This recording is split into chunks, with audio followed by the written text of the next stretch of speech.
जय माता दी दोस्तों। क्या आपने कभी सोचा है कि हर साल जब फिजाओं में मिट्टी की खुशबू और संग की आवाज़ गूंजती है तो हमारा मन इतना सुकून क्यों महसूस करता है? क्यों हम 9 दिनों तक एक अलग ही ऊर्जा से भर जाते हैं?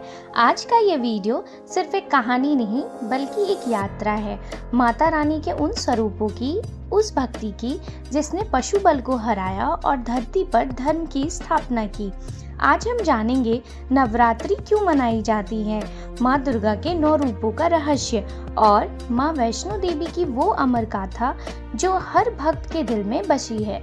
मेरे साथ इस भक्ति सागर में अंत तक बने रहिए। सबसे पहले हम ये जानेंगे कि नवरात्रि क्यों मनाई जाती है। नवरात्रि का अर्थ है 9 रातें। इसके पीछे की सबसे प्रमुख गाथा है महिषासुर मर्दिनी की। महिषासुर एक ऐसा राक्षस था जिसे वरदान था कोई देवता या मनुष्य उसे नहीं मार सकता। उसने स्वर्ग पर कब्जा कर लिया था। तब ब्रह्मा, विष्णु और महेश की शक्तियों से एक तेज पुंज प्रकट हुआ जिन्होंने माँ दुर्गा का रूप लिया। माँ दुर्गा और महिषासुर के बीच 9 दिनों तक भयंकर युद्ध चला। 10वें दिन माँ ने उस अधर्मी का वध किया जिसे हम विजयादशमी के रूप में मनाते हैं। यह पर्व हमें सिखाता है कि चाहे अंधेरा कितना भी गहरा हो, जीत हमेशा रोशनी की ही होती है। अब हम बात करेंगे कि नवरात्रि में 9 दिन हम लोग माँ दुर्गा के किन रूपों की पूजा करते हैं। तो सबसे पहले पूजा होती है शैलपुत्री की, पर्वतराज हिमालय की पुत्री जो धैर्य और पेशेंस का प्रतीक है। दूसरे दिन पूजा होती है ब्रह्मचारिणी देवी की जो कि तपस्या का स्वरूप है, जो हमें अनुशासन सिखाती हैं। तीसरे दिन पूजा होती है चंद्रघंटा माता की, माँ का वो रूप जो अपनी घंटी की ध्वनि से पापों का नाश करती है।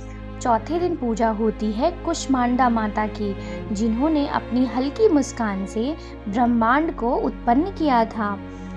5वें दिन पूजा होती है स्कंद माता की, कार्तिकेय की माता जो वात्सल्य और प्रेम की मूर्ति हैं। छठे दिन पूजा होती है कात्यायनी माता की, ऋषि कात्यायनी की पुत्री जिन्होंने महिषासुर पर पहला प्रहार किया था। 7वें दिन पूजा होती है कालरात्रि की, माँ का सबसे भयंकर रूप जो काल को भी वश में रखती हैं। 8वें दिन पूजा होती है महागौरी माता की जो कि पवित्रता और शक्ति का प्रतीक है। 9वें दिन पूजा होती है सिद्धिदात्री माता की जो सभी प्रकार की सिद्धियां और ज्ञान देने वाली होती हैं। तो ये तो बात हुई माता के 9 रूपों की। अब हम आपको माता रानी से जुड़ी एक विशेष कहानी सुनाने वाले हैं जो कि कहानी है माता वैष्णो देवी की। त्रेता युग में दक्षिण भारत के रत्नाकर सागर के घर के एक दिव्य कन्या ने जन्म लिया जिनका नाम त्रिकुटा रखा गया। वे भगवान विष्णु की अनन्य भक्त थी। भगवान राम के वनवास के समय जब त्रिकुटा उनसे मिली तो उन्होंने श्री राम को पति रूप में पाने की इच्छा प्रकट की। भगवान राम ने उन्हें समझाया कि इस अवतार में उन्होंने एक पत्नी व्रत का संकल्प लिया है, लेकिन उन्होंने त्रिकुटा को त्रिकूट पर्वत पर जाकर तपस्या करने को कहा। उन्होंने वचन दिया कि कलयुग में वे कल्कि अवतार के रूप में आकर उनसे विवाह करेंगे। तब तक माता को भक्तों के कष्ट हरने और धर्म की रक्षा करने का आदेश मिला। समय बीतता गया और माता त्रिकुट पर्वत की गुफाओं में तपस्या करने लगी। वहीं पास के गांव में रहने वाले श्रीधर जो माता के परम भक्त थे ने एक बार माता के कहने पर भंडारा रखा।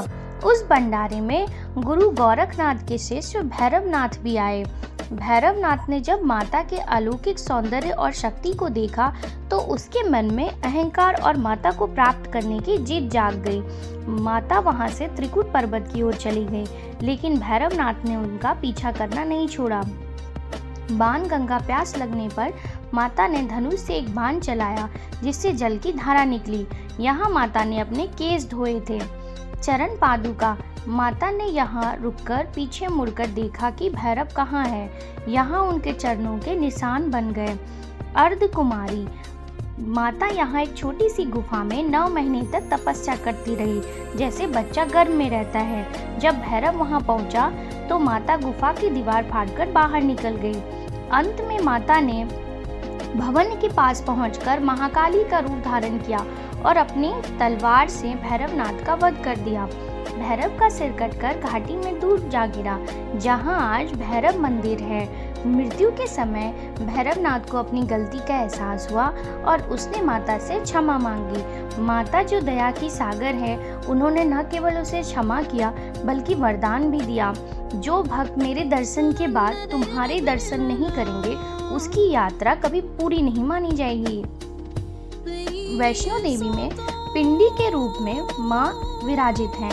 भैरव के वध के बाद माता ने अपने देह को 3 सूक्ष्म रूपों में परिवर्तित कर लिया और हमेशा के लिए उस गुफा में विराजमान हो गई। दाईं ओर है महाकाली का तामस गुण और शक्ति का प्रतीक, मध्य में है महालक्ष्मी रजस गुण धन और वैभव की देवी, और बाईं ओर है महासरस्वती सत्वगुण ज्ञान और विद्या की देवी।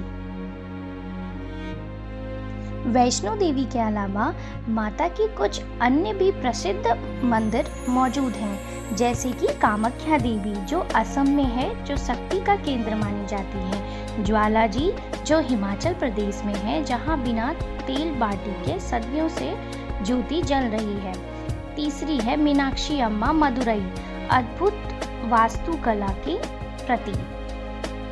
तो दोस्तों, वैष्णो देवी की यात्रा सिर्फ पहाड़ों की चढ़ाई नहीं है, ये अपने आप को ढूंढने की यात्रा है। माँ हर उस घर में है जहाँ बेटियों का सम्मान होता है। याद रखिए, माता का बुलावा तभी आता है जब बुलावा सच्चा हो।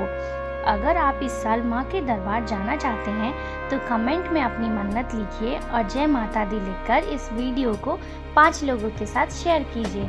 क्या पता आपका शेयर करना किसी के दिल में भक्ति की जोत जगा दे। अगली बार जब आप मुश्किल में हो तो बस आंखें बंद करिए और जोर से पुकारिए जय माता दी।